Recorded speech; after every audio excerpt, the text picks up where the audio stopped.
Sir, it is no surprise that had like pages of one page of production and algorithms to read out. But I don't think there's any need for that now because now that we've witnessed your brilliance firsthand.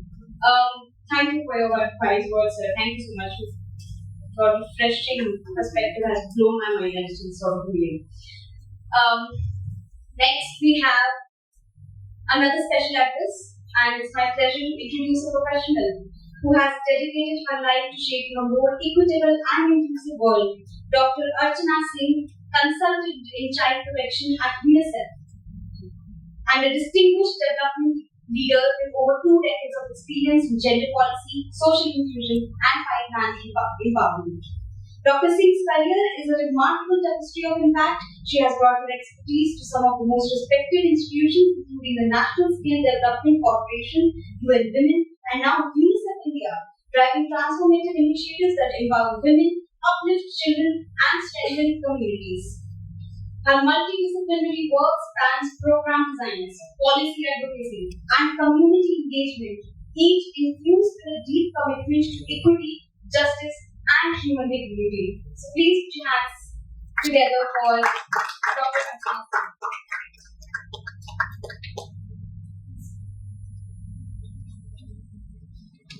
Good afternoon, everyone. Thank you, Pratyush, for inviting me. Good afternoon, sir. Good afternoon, Kanta ma'am. And she insists that I call her Kanta. So, yeah. Good afternoon, Kanta, and all the guests here.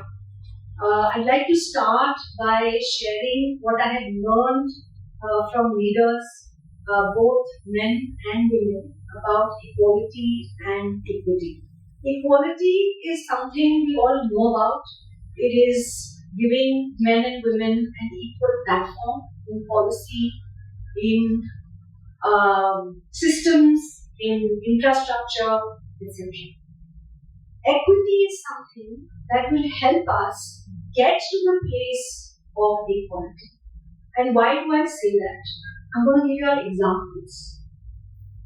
Many women, when we go to offices, you'll see them with a jacket. Why? Because the temperature, the AC temperature in most places has been set to the male as default. So while you see all the men being very comfortable, you'll see the women in jackets because the temperature is set to the body temperature of a male. Do we agree, the women in this room? Do you feel cold mostly? Because the default body temperature of a male is 22 degrees and the AC is set to that temperature. But the default body temperature for us women is about 25 degrees and we're shivering. So I'm pretty cold here also. Pratyush. Another thing, so how does equity come here?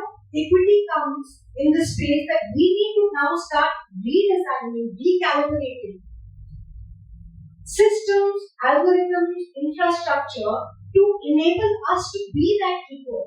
So why, and data also says that while women are cold, their productivity becomes that much lesser in an office because they are not comfortable, because their bodies are not comfortable in that temperature. Another example is an aircraft. Many of us travel in aircrafts.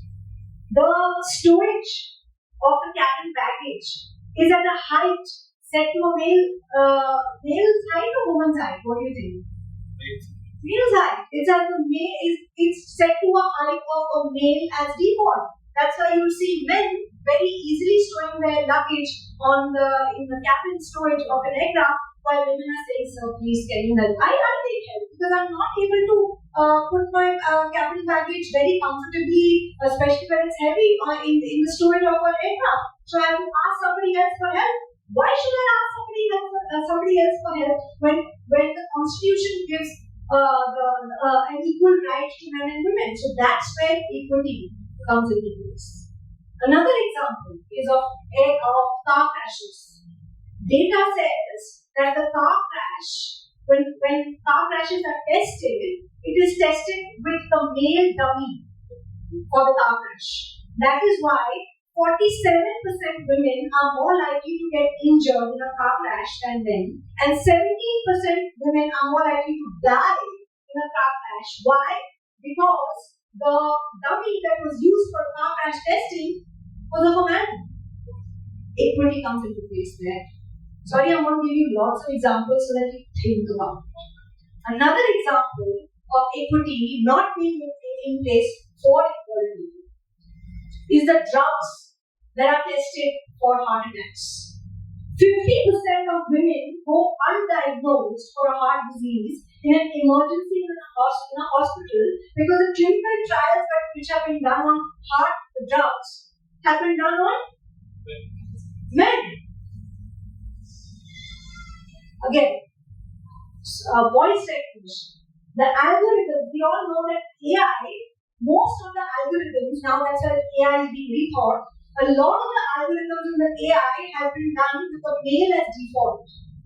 That is why some of the AI can be misogynist, some of the AI can be misleading as far as gender equality is concerned, etc. Data says that the voice recognition has been done keeping a male's voice as default. That is why 70% of the voice recognition is more accurate when it's a man's voice than a woman's voice. The smartphone that we hold, do we have pockets? We don't. So, are we able to put the smartphone in our pockets? The girls? No. How has the smartphone been designed? The iPhone, for example, or any smartphone. It's been designed to keep the male's palm or the male's pocket as default. So, that's where equity comes.